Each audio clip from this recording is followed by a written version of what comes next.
Office के hectic routine ने मुझे आज लंच टाइम तक ही पस्त कर दिया था।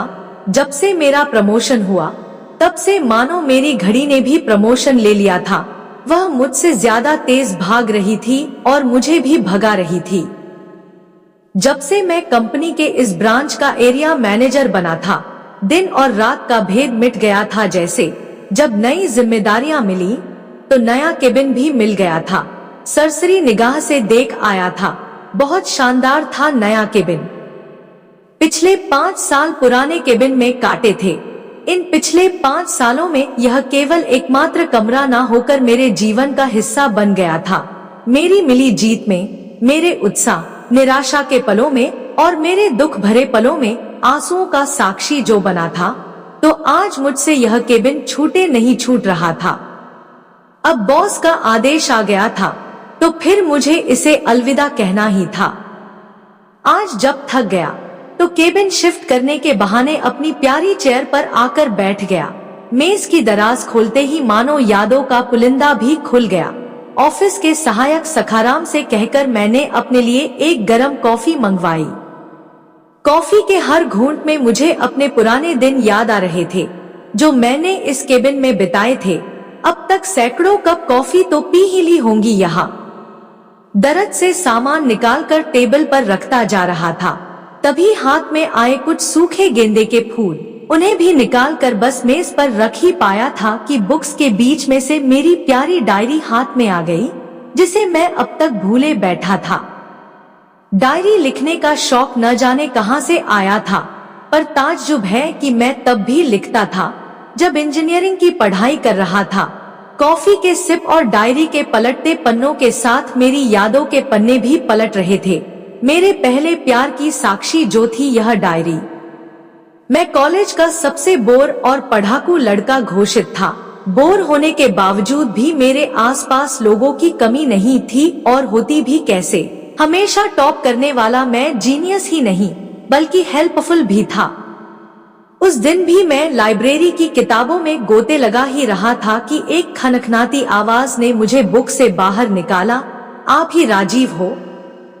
छोटे कद की एक दुबली पतली लड़की, जिसके हाथ में कई सारी फाइलें और कंधे पर भारी बैग था, मेरे सामने खड़ी थी और आज मैं उसे पहली बार देख रहा था। हाँ, मैं ही हूँ। कहिए क्या काम है? मैंने थोड़ी उदासीन आवाज में कहा।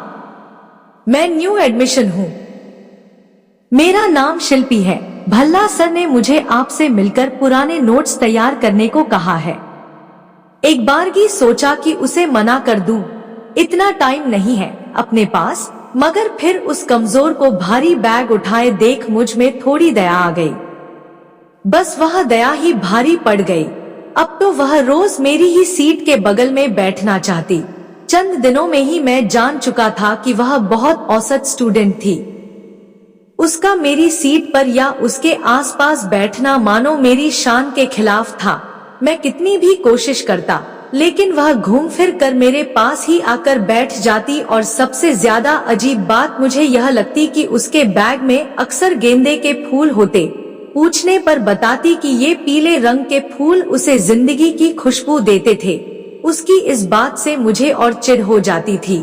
कैसी लड़की थी जहाँ सबको गुलाब, कार्नेशन, ऑर्किड पसंद थे, यह अभी तक गेंदे के फूलों पर ही अटकी पड़ी थी।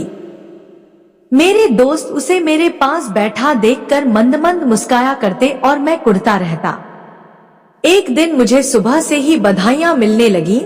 कॉलेज में घुसा ही था कि देखा सब मुझे देखकर हंस रहे थे और कानाफूसी कर रहे थे। मेरे दोस्त समीर ने बताया, मुबारक हो दोस्त, तुम तो रोमियो बनने वाले हो। यह क्या कह रहे हो तुम? मेरे स्वर में आश्चर्य कम गुस्सा ज्यादा था। तुमने बोर्ड पर लगी लिस्ट में नाम नहीं देखा? कॉलेज में होने वाले प्ले में तुम रोमियो और शिल्पी जूलियट बनी है। समीर कह ही रहा था कि मैंने उसकी बात काटते हुए कहा, मैं कब प्ले में भाग लेता हूँ यार, बोर्ड पर तो यही नाम लिखा हुआ है और जहाँ तक मुझे याद है हमारी क्लास में तो तू ही अकेला राजीव है। मैं दंदनाता हुआ बोर्ड तक गया। वास्तव में मेरा ही नाम लिखा था। सर के पास अपना सवाल लेकर गया। तो पता चला कि शिल्पी ही दोनों नाम देकर गई थी। गुस्से से भरा मैं उसका इंतजार करने लगा। उसके आने की देर थी कि मेरा लावा बह निकला। किससे पूछकर तुमने मेरा नाम दिया? वह कुछ बोल पाती उससे पहले मैं दोबारा फट पड़ा। मैं रोमियो और तुम जूलियट बनोगी। कभी देखा भी है खुद को? पढ़ने में कैसी हो तुम और कहां मैं? कुछ कहता नहीं हूँ तो तुमने सीमा पार कर दी। मैं एक सांस में अपना गुबार निकाल चुका था। मेरे आसपास क्लास के लड़के लड़कियों की भीड़ जमा हो चुकी थी। शिल्पी सबको देखकर रुआंसी हो आई थी। उसकी आंखें भर गई थी। खैर वह प्ले तो ना होना था और ना हुआ, लेकिन अगले दिन से शिल्पी ने मेरे साथ बैठना बंद जरूर कर दिया। अब तो वह सामने पढ़कर भी जैसे मुझे नहीं देखती थी। वह तो मुझसे दूर हो गई थी, पर पता नहीं क्यों अब मेरा मन बेचैन होने लगा था। आखिर वह मुझे क्यों इग्नोर कर रही थी? कारण तो मुझे पता था, पर दिल मानने को तैयार नहीं था। शिल्पी अब बहुत कम बोलती थी। क्लास में इतने ध्यान से लेक्चर अटेंड करते हुए मैंने उसे पहले कभी नहीं देखा था। सेमेस्टर एग्जाम्स के बाद मेरा रिजल्ट पूर्ववत ही था। हर बार की तरह मैंने इस बार भी क्लास में टॉप किया था, लेकिन टॉप 5 की लिस्ट में शिल्पी का नाम देखकर सबके मुंह खुले के खुले रह गए थे। अब नजारा उल्टा हो गया था। अब तो मेरी कोशिश होती थी कि मैं शिल्पी के करीब जाकर बैठूं, लेकिन उसे तो जैसे मुझसे एलर्जी सी हो गई थी। एक दिन मैंने उसे रोककर पूछ ही लिया, क्या परेशानी है तुम्हें मुझसे? वह तो जैसे मेरे बोलने का ही इंतजार कर रही थी। उसने बैग से निकालकर एक लेटर मुझे थमा दिया। उसमें उसने लिखा था कि मैंने रोमियो बदल लिया है। मैं बहुत अच्छी तरह जानता था कि शिल्पी ने यह बात मुझे चिढ़ाने के लिए लिखी थी। मैं अपनी डायरी अभी पढ़ ही रहा था कि अचानक सखाराम की आवाज ने मुझे वर्तमान में ला दिया था। अब मैं एक स्टूडेंट नहीं, मैच्योर कर्मचारी था और मेरा अपना एक परिवार था। सर एक कप कॉफी और ले आऊं क्या? नहीं मैं घर जा रहा हूं अब, मैंने सब सामान समेटकर दराज में रखते हुए कहा। मैं तेजी से पार्किंग की तरफ बढ़ रहा था। जल्दी जल्दी कार निकाली और ऑफिस से घर की ओर निकल पड़ा। लेटर हाथ में लेकर कुछ सोचता हुआ सा मैं अपने घर तक आ गया था।